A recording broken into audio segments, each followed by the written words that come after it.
सहजता भाषा का वो गहना है जिसके बगैर भाषा का श्रृंगार शायद अधूरा रह जाएगा। और इसीलिए हर बात पर जटिल और कठिन शब्दों का प्रयोग करने के बजाय अगर हम थोड़ा लचीलापन दिखाते हैं, मैं ये कहना चाहूंगा कि अगर हिंदी में बात करते वक्त एक आध अंग्रेजी शब्द अगर आ गया तो कौन सा पहाड़ टूट पड़ेगा। और इसीलिए संविधान के अनुच्छेद 343 निर्देश दिए गए हैं कि मुख्यतः संस्कृत और गौणतः अन्य भाषाओं से अगर हम हिंदी के शब्द भंडार को समृद्ध करते हैं तो मेरी राष्ट्रभाषा की प्रगति दिन दुनी और रात चौगुनी होगी, इसमें कोई दो राय नहीं। लेकिन जब हम देखते हैं कि हिंदी शुद्ध बोलने के चक्कर में लोग जब ऐसे शब्दों का प्रयोग करते हैं, किंग कर्तव्य मूढ़, व्योमबाला, लोह पथगामिनी, प्रस्तर प्रथगामी, ऐसे शब्द सुनने के बाद लोगों को लगेगा यार हिंदी बोलना तो मेरे बस की बात है नहीं। और इसीलिए सरलता और सहजता ये हिंदी की प्रगति के लिए अति आवश्यक बात होती है। मेरा तीसरा सुझाव है कि जब हम हिंदी लिखने की बात करते हैं तो केवल ये सितंबर महीने तक सीमित रह जाता है। मुझे यहाँ पर स्मरण होता है दो पंक्तियों का, भारत में जब हर कागज पर हिंदी में लिखा जाएगा उस दिन हर भारतवासी हिंदी दिवस मनाएगा।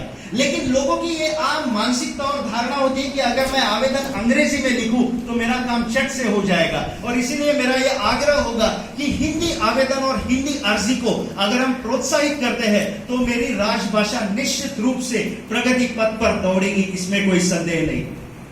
इसके आगे मेरा ये सुझाव है कि हिंदी भाषा का सही तरह से प्रचार और प्रसार, हमारे हिंदी का समृद्ध साहित्य, फिर चाहे वो कविता हो, संत कबीर दास के दोहे हो, प्रेमचंद के उपन्यास हो, राष्ट्र कवि मैथिली शरण गुप्त, गोपाल दास नीरज, हरिवंश राय बच्चन, या फिर हमारे शब्दों के शिल्पी भारत रत्न अटल बिहारी वाजपेयी जी की कविताएं हो, या उनको दिल को छूने वाले भाषण हो, संयम मर्यादा और अनुशासन से भरी सुषमा स्वराज जी की हिंदी हो, या फिर सभ्यता और संस्कारों का मिलन जिसमें पाया जाता है ऐसे हमारे महानायक अमिताभ बच्चन जी की हिंदी हो। जब हमारे हिंदी में इतना अपार और अद्भुत भंडार है तो कमी बस यही है कि हम इसको लोगों तक नहीं पहुंचाए अभी तक। और इसीलिए मेरा यह सुझाव है कि निजी टीवी चैनल और निजी रेडियो चैनल को यह अनिवार्य करना होगा कि आपको रोज 1 घंटा हिंदी साहित्य पर आधारित कार्यक्रम प्रस्तुत करने होंगे। मेरा अगला सुझाव है कि जनप्रतिनिधियों का सहयोग। जब हम हिंदी के विकास की बात करते हैं तो केवल राजनीतिक चुनाव के फायदे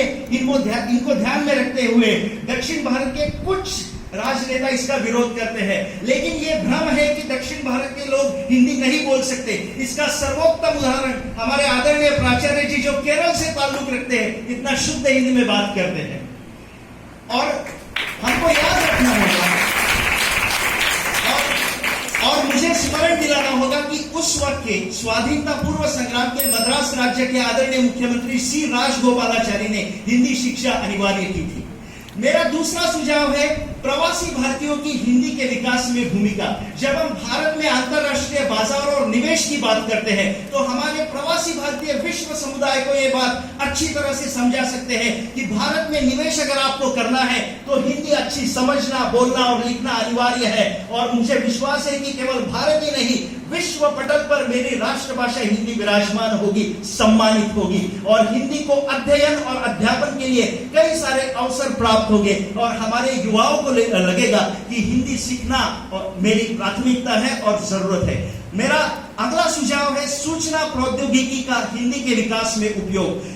कंप्यूटर प्रणाली में अगर हम देवनागरी लिपि का अधिकतम उपयोग करें, कुछ ऐसे सॉफ्टवेयर अगर हम तैयार करते हैं कि चट से हिंदी में अनुवाद होगा और शब्द भंडार युवाओं तक उपलब्ध होगा, तो निश्चित रूप से हिंदी का विकास होगा। अंत में मैं बस केवल इतना ही कहना चाहूंगा कि जो हिंदी पखवाड़े का हमारा उत्साह है, हमारा जोश है, वो बस सितंबर तक सीमित ना रहे। जब हम हिंदी में बात करते हैं तो उसमें अपनापन, हमारी सभ्यता, संस्कार झलकते हैं और हमारे गांव के मिट्टी की सौंधी खुशबू उसमें मिलती है। तो चलिए दोस्तों, हिंदी को विकसित करने की प्रतिबद्धता और संकल्प निरंतर बनाए रखें। अगर अटल जी के शब्दों में ही कहना है तो मैं कहना चाहूंगा, बाधाएं आती है, आए कोई बात नहीं, लेकिन हिंदी के विकास के लिए कदम मिलाकर चलना होगा। तो मैं केवल इतना ही कहना चाहूंगा, फिर एक बार आवाज लगाता हूं, नवयुग की आशा हो हिंदी, बस यही पुकार है मेरी, जन जन की भाषा हो हिंदी।